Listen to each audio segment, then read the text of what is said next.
In the previous video, we learned how to calculate the values of trigonometric functions at different angles. So this is a tabular representation. Please take a snapshot or save this video and share it with your friends so that it's easy for everybody.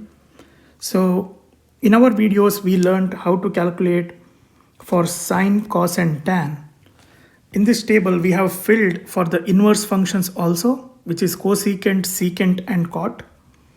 And how we did that was we just try to apply the inverse. So for example, let's see the first column here, the first box here, sine 0.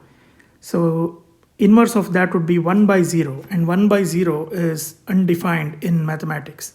So here cosecant of 0, you see it as undefined.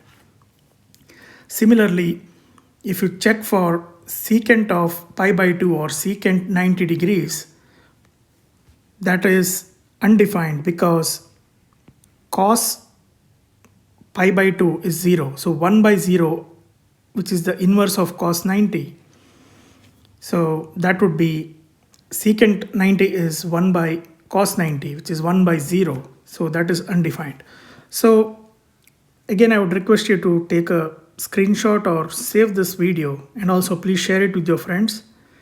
If you like the channel, please subscribe, like and share. Thank you so much.